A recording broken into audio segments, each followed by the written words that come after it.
Hi, thank you for clicking on the video, and I hope everyone is doing really well. This video was inspired by a Good Mythical Morning video where they tried to rate the top 10 most addictive foods, or the foods that are believed to be the most addictive. So I decided to challenge myself to eat the top 10 most addictive foods determined by science. So I'm not going to be eating all 10, but it's going to be random. I'm not going to know what I'm going to eat and for what meal. My plan was to try to do this all in one day. Life happened, and so I did film over the course of a few days. These foods were not all consumed in one day. Recovery isn't about facing all your food fears in one day. No, it's about incorporating your fear foods on a regular basis, and that could be every day, every other day, focusing on one fear food at a time. There's a lot of different strategies that you can implement in facing your fear foods. When you see this list of 10 foods, these are the foods that are on everyone's top 10 fear food list too. They mirror each other. It's not about trying to eat all 10 in one day. It's about over the course of a few days facing these fear foods, just like everyone in recovery should be doing anyway. So if you enjoyed this video, please give it a thumbs up. If you do not enjoy it, you can give it a thumbs down. That is cool too. I don't mind. If you're not subscribed already, please consider subscribing and be sure to hit the notification bell to stay notified of all future uploads. If you have any comments, questions, video suggestions, anything at all, feel free to leave that in the comment section below. Be sure to go follow me over on Instagram, and let's get into this video of addictive foods. So the two foods that I picked randomly for breakfast was chocolate and ice cream, or it was chocolate and cookies. I cannot remember. So I made chocolate protein ice cream with a chocolate chip protein cookie that I cut up and I put on top. And that is what I had for breakfast.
So a lot of my what I eat in a day videos and food challenge videos are very short. I want to incorporate more educational and informational info in my videos. So this video specifically is a perfect opportunity to talk about the addictive properties of food. I found an article, I have not read this yet, and I wanted to just talk about why are certain foods addictive.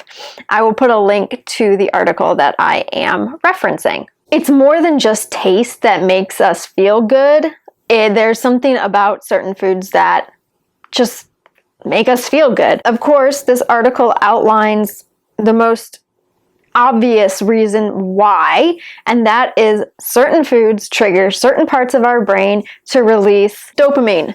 Release dopamine into the brain, which is the chemical that some drugs also release. The foods trigger your brain to release those chemicals and hormones, and they make you feel good, which then makes you crave those foods because you want that feel good energy. Like comfort foods. Why are our comfort foods our comfort foods? It's because maybe at some point in our life, those foods were served to us at a moment when we needed comfort, and so they become comfort foods. They warm your soul, but they also warm you. It's like a hug to the inside. The section that is entitled The Most Addictive Foods, and it says a powerful combination of carbohydrates such as refined grains and or sugar and fat. Just take a look at the top 10 most addictive foods, and they are sugar and fat, sugar and fat. There could also be a correlation between more processed foods because of like the preservatives, like the chemical preservatives, the artificial stuff that they put in it. I mean, chemicals trigger chemicals. I think the main thing I want to talk about is the connection between these addictive foods also being fear foods. And I think it's because you hear the word addictive and you immediately have a negative impression. Addiction, addicted, addict, like these words, they imply negativity. You don't feel anything good about the word addict. I think people need to be very careful about reading these kinds of lists. And I mean, it's important to understand the chemical reaction that food plays in our brain. Absolutely, like, go science all the way. But those of us who struggle with EDs, we need to be careful that when we see lists like this, or we hear about it, or just watching the Good Mythical Morning episode where, they talk about the most addictive foods, that we don't put so much faith and stock into the word addictive. Very title can trigger something in someone to feel like they need to avoid those foods, restrict those foods. And that's where the ED thrives, is believing that just because these foods are addictive, that means that you're supposed to avoid them.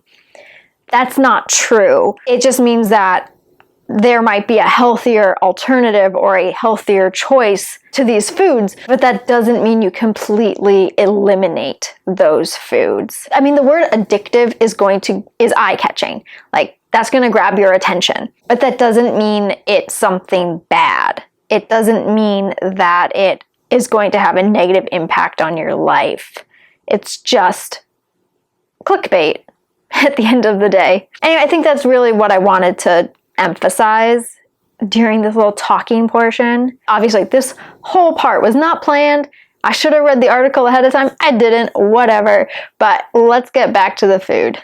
So on another day, I randomly selected from the most addictive foods list. I randomly picked burgers and cheese. So I originally was going to make cheeseburgers because they go together, and that's a major fear food of mine. But I have recently just been craving salad, and I really wanted to honor that craving. So I decided to make cheeseburger salad, which probably sounds weird. And yes, it is a strange combination of foods and flavors.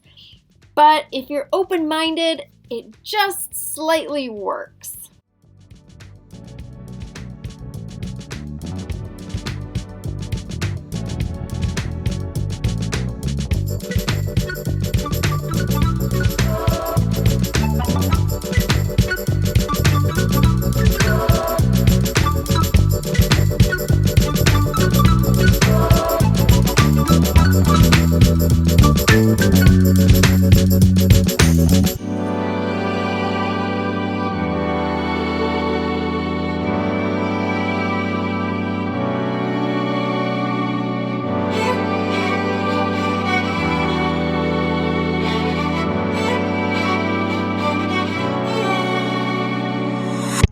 then on that same day for dessert, I picked from the list cake, and I think this birthday cake ice cream counts. It's one of my favorites. It is so good, and it's blue. And then on another evening, I pulled from my random list of addictive foods, I pulled pizza.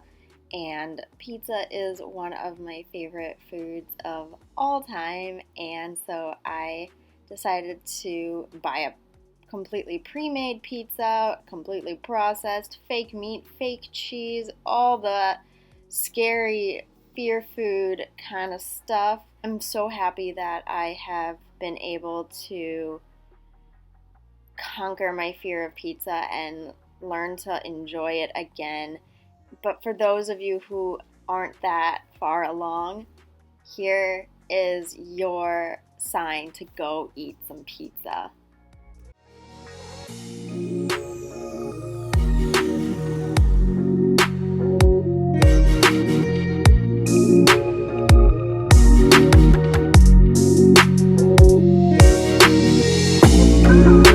Since some people might not count that birthday cake ice cream as technically cake, I filmed myself making a cake that I'm going to be taking to my family's 4th of July celebration.